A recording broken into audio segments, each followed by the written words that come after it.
Hello students, this is your English lesson. In this lesson, we are going to read unit number 3, A Polar Explorer from Oxford Modern English 6. Let's get started. First of all, words to know. Caribou, reindeer, disputed, disagreed with, expedition, a journey by a group of people with a clear aim to explore. Encircling, surrounding, Inuit, previously Eskimos, the people who live in the Arctic region. Norway, a country in northern Europe.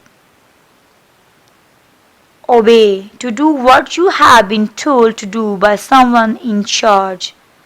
Ostentatious, deliberate and obvious display. Oslo, the capital of Norway. Pacific, peaceful. Perseverance, persistence in doing something despite difficulties or delays. Reciprocate, repay someone's actions in a similar way. Scrutiny, close, careful examination. Wrecked, destroyed, at sea. Roald Amundsen was born in Norway in 1872. As a child, he read about famous British explorers. He joined as many sports teams as he could and slept with his windows wide open despite the freezing cold Norwegian winters, so that he would be fit, strong, and ready if he got the chance to be an explorer. Amundsen's family worked in the shipping industry, but his mother wanted him to avoid the dangers of a life at sea, so she encouraged him to be a doctor. He obeyed his mother's wishes while continuing to read about explorers. When he was 21 years old, his mother died. Amundsen left university and began his life as an explorer. Some of Amundsen's achievements. He was the first to pass through the Northwest Passage in the Arctic Ocean. He was in the first expedition to reach the South Pole on 14th December 1911. In 1926, he led a successful expedition to the North Pole. He is recognized as the first person to have reached both poles. In early expeditions, Amundsen was part of the crew. He watched, listened, and learned some useful skills. Once on a ship trapped in ice, he observed how the doctor's hunting skills provided the crew with fresh meat and kept them free from scurvy.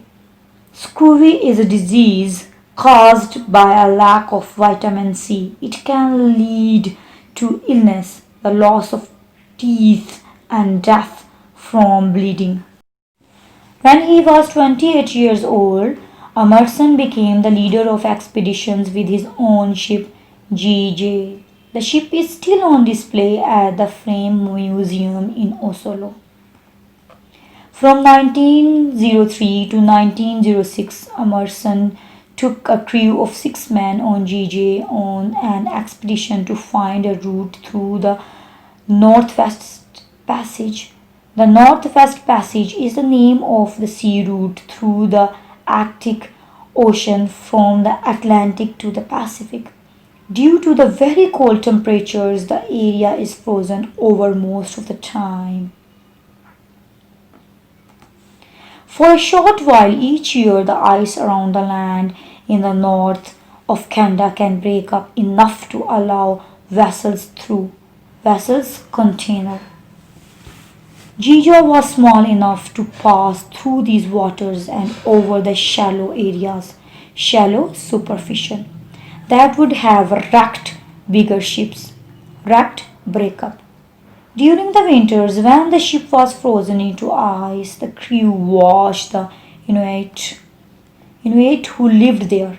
The Inuit are a race of people descended from the original people of eastern Canada. and picked up important Arctic survival skills, such as using dogs to travel by sledge. These were useful on later expeditions to the North Pole. Emerson also stocked up on furs to wear, which were much warmer than the woolen clothes he had. Getting to the North Pole was a challenge. First, Emerson tried to go by ship, but it got stuck in ice. He had to think of another way to achieve his goal and decided to travel by plane. The first attempt in 1925 was dangerous and unsuccessful. Finally, in 1926, Emerson made it to the North Pole.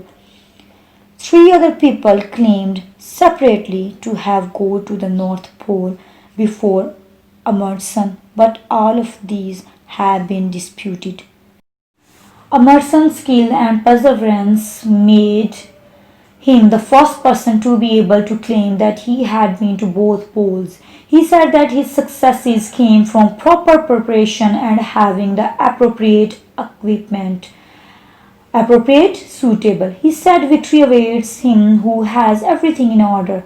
Emerson wrote about his experiences in his autobiography, My Life as an Explorer. One day, two of the boys and I were standing on the deck when one of them exclaimed, There is a caribou.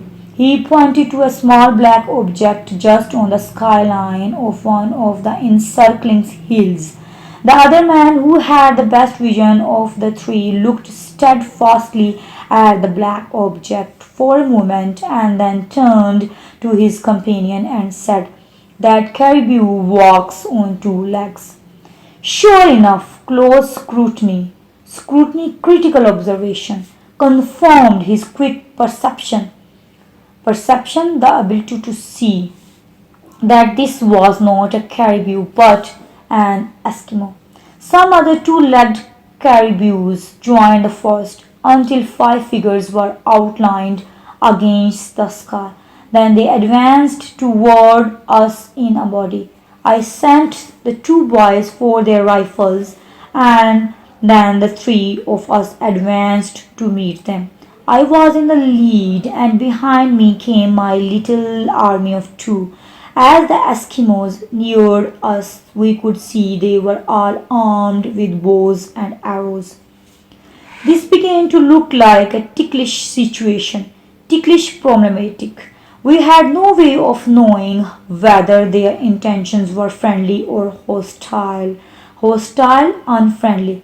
Certainly they were equipped for war. However, there was nothing to do but meet them face to face. The two parties proceeded to within about 15 paces and then halted. Halted, come to an abrupt stop. I then turned to my army and instructed them ostentatiously intended to impress, to throw their rifles on the ground. I then turned to Eskimos. Their leader, seeing this pacific move, imitated it by turning to his followers and uttering a command. They obeyed by throwing their bows and arrows on the ground.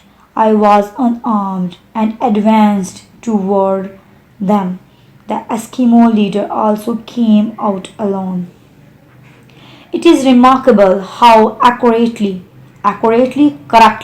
two men can communicate who do not speak a word of a common language and whose whole experience of life seems completely separated from each other's. Expressions of the fact, nods and shakes of the head, gestures and tones of the voice convey meaning with astonishing accuracy. By these means, I quickly convinced the Eskimo leader that I wished to be his friend, and he reciprocated, moved backwards my wish. Soon we were all friendly, and I invited them down to our ship. In June 1928, aged 55, Emerson was traveling in a plane on a rescue mission when it disappeared. Emerson and the rest of the crew were never seen again. Now come to the exercises. A. Comprehension. Answer the following questions. A. What did Emerson's mother want him to be? Did he follow her wishes? Answer. Emerson's mother wanted him to be a doctor. He followed her wishes until she died. B. What gave Emerson the inspiration to be an explorer? How did he prepare for this as a child and as an adult? Answer. Emerson was inspired by famous British explorers. As a child, he prepared for life as an explorer by playing a lot of sports, sleeping with his windows open, and reading about explorers. As an adult, he worked as a ship's crew member where he watched, listened, and learned useful skills such as how to prevent scurvy, how to keep warm, and how to use dogs to travel by sledge. C. What key skills did Emerson learn about survival? Look at the fourth and sixth paragraphs. Answer. Emerson learned some useful survival skills, but he was also very determined and well prepared. He made sure he knew how to survive before setting off on his own expeditions. D. What made it difficult to pass through the Northwest Passage? What helped Emerson achieve it? Answer. Very cold temperatures, shallow seas, and sea ice made it difficult to pass through the Northwest Passage. Emerson's boat, Gigi, helped him pass through it because it was small enough to pass through these waters and over the shallow areas. E. When did Emerson get to the North Pole? Answer. In 1926. F. What did Emerson's companions mistake the Eskimos for? Why? Answer. Emerson's companions mistook the Inuit for caribou because they were so far away. G. How did Emerson talk to the Eskimos? Answer. Emerson talked to the Eskimos by using a mixture of simple expression, body language, and tone of voice, expression of the fact, nods and shakes of the head, gestures and tones of the voice. This question is more difficult. Discuss it first. H. How did Emerson die? Answer. Emerson disappeared on a rescue mission, so we cannot be sure of how he died. 2. Copy the sentences that are true. Correct the sentences that are wrong and rewrite them. A. Scurvy is caused by a lack of vitamin C. True. B. Getting to the North Pole was easy. It's false. Getting to the North Pole was difficult. C. Emerson was the first person to be able to claim that he had been to both poles. True. D. It is always dark at the South Pole. False. There is no sunlight from March to September at the South Pole. E. The North Pole is not on land. True. F. No animals live near the North Pole. False. Polar bears, seals, and walruses are native to the North Pole. Answer the following questions with reference to context. A. Some other two-legged caribous joined the forest until 5 figures were outlined against the sky. 1. What were the two-legged caribous? They are Eskimo people. 2. How many people were on Emerson's side? There were 3 people. B. Their leader, seeing this pacific move, imitated it by turning to his followers and uttering a command. 1. What is meant by the phrase pacific move? Answer. When the leader of the Inuit people saw Emerson make the peaceful move of instructing his men to put their weapons aside, he did the same with his men. 2. How do the Inuit respond? Answer. He responds positively by advancing towards them. Working with words. Look again at the extract from Emerson's book. Find out what these words mean and use each one in a sentence. A. Steadfastly. She agreed, but steadfastly refused to adopt on that issue. B. Ostentatiously.